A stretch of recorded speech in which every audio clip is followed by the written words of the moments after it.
మహాగణపతిం మనసా స్మరామి మహాగణపతిం మనసా స్మరామి. TR creations family అందరికీ నా హృదయపూర్వక ధన్యవాదాలు. సో అలాగే మెయిన్గా ఈ ఆగస్టు మాసం చివరి వారం 23వ తారీఖు నుంచి 29వ తారీఖు వరకు కూడా 4వ వారానికి సంబంధించి ద్వాదశ రాశుల వారికి వార ఫలాలు ఏ విధంగా ఉండబోతున్నాయి ఏంటి అనేది ఇప్పుడు చూద్దాం. ఇక్కడ మేజర్ ట్రాన్సిటల్ చేంజ్ విషయానికి వస్తే మెయిన్గా మనకి బుధుడి యొక్క స్థాన మార్పు కనిపించింది. ఆయన కర్కాటకం నుంచి సింహరాశిలోకి బుధ భగవానుడు ఈ వారం నుంచి ఆయన గోచారాన్ని మొదలు పెడుతున్నారు సింహంలో. సో అలాగే గ్రహాల యొక్క గోచారం మనం చూస్తే కుజుడు మిథున రాశిలో, కర్కాటకంలో ఉచ్చలో గురుమౌఢ్యం అయిపోయి గురుడు మాత్రమే కర్కాటక రాశిలో ఉన్నారు. రవి బుధ కేతువుల యొక్క సంచారం సింహరాశిలో ఉంది. శుక్రుడు నీచ రాశిలో సంచారాన్ని కంటిన్యూ చేస్తున్నారు. రాహు కుంభరాశిలోను, శని మీనరాశిలో వక్రస్థితిలో సంచారంలో ఉన్నారు. ఈ వారం చంద్రుని యొక్క గమనం మనం గమనించినట్టు కనుక ధనస్సు మకరం కుంభం 3 రాశుల మీదుగా చంద్రుని యొక్క సంచారం కూడా మనం చూడొచ్చు.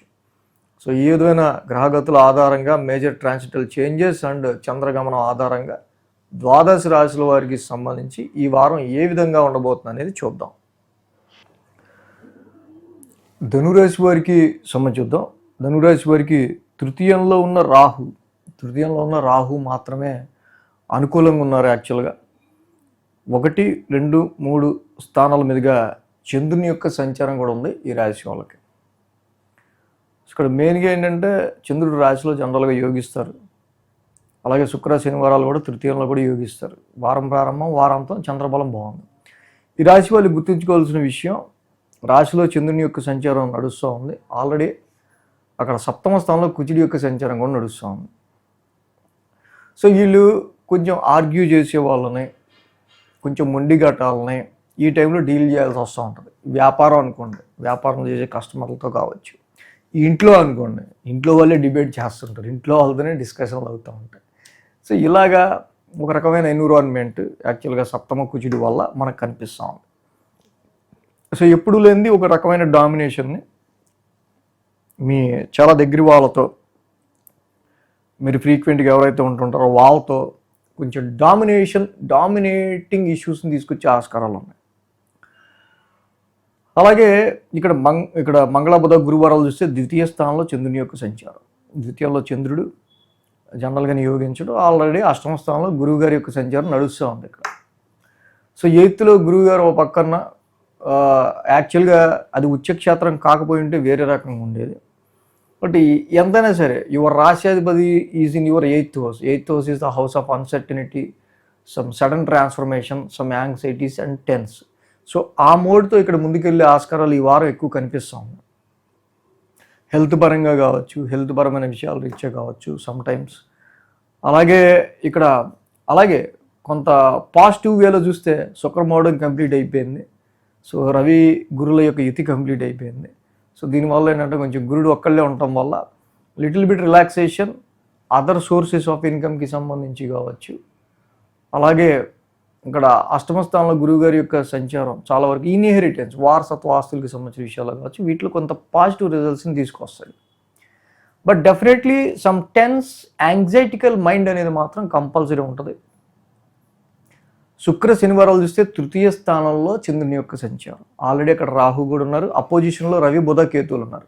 9th ఉన్న రవి కానీ, అక్కడే ఉన్న బుధుడు కానీ, కేతు కానీ ఏవి యోగించే ప్లానెట్లు కాదు. ఏదైతే అఫోర్డ్ పెడతారో శుక్ర శనివారాల్లో మీరు చేసే పనిలో కావచ్చు, షార్ట్ జర్నీస్లో కావచ్చు, ఏదైనా కమ్యూనికేషన్లో కావచ్చు, కొంచెం అంతా స్ట్రెయిన్ అండ్ స్ట్రెస్గా ఎక్కువ ఉండే ఆస్కారాలు ఉన్నాయి. ఈ 9th హౌస్లో ఉన్న ఈ గ్రహాలు అంటే 7వ కుజుడు, 8వ గురుడు, 9th 7, 8, 9లో ఉన్న ఏ ప్లానెట్స్ కూడా వరుసగా 10th ఉన్న శుక్రుడు ఏవి యోగించట్ల. సో కాబట్టి ఇక్కడ ఓకే, నా టైం వచ్చేదాకా నేను కొంచెం ఆగాల్సిందే అనుకున్నట్టు కొంత ధనురాశి వాళ్ళు కొంచెం స్టెబిలైజ్డ్గా ఉండడం అనేది మంచిది. 7వ స్థానంలో కుజుడేమో డామినేటింగ్ ఇష్యూస్ని తీసుకొచ్చి కొంచెం డిస్టర్బెన్స్ని క్రియేట్ చేస్తున్నాడు మీ దగ్గర వాళ్ళతో. అష్టమంలో గురుడేమో కొంత టెన్షన్ మైండ్ని అలాగే ఆరోగ్యపరంగా క్రియేట్ చేస్తున్నాడు. రవి బుధ కేతువులేమో భాగ్యస్థానంలో కొంత స్ట్రెయిన్ని అండ్ కొంత ఫైనాన్షియల్గా ఇక్కడ డ్రైనెస్ని కొంత ఖర్చులు పెంచుతూ ఉన్నారు. సో ఏ విషయాల్లో చూసినా కూడా అటు వ్యాపార పరంగా, ఇన్వెస్ట్మెంట్స్ పరంగా ఏ విషయంలో మీరు తీసుకున్న డెసిషన్ ఈ టైంలో కొంచెం ఓవర్ కాన్ఫిడెన్స్తో లేకుండా తీసుకోవడం అనేది మంచిది. ఇన్వెస్ట్మెంట్స్ ఏవి కూడా ఈ టైంలో అంత స్మూత్ రిజల్ట్స్ని అయితే ఇవ్వట్లేదని అయితే చెప్పచ్చు. అలాగే శుక్ర శనివారాల్లో మనం అనుకున్నట్టు తృతీయ స్థానంలో చంద్ర రాహులు ఇద్దరు కలిసి ఉంటాం.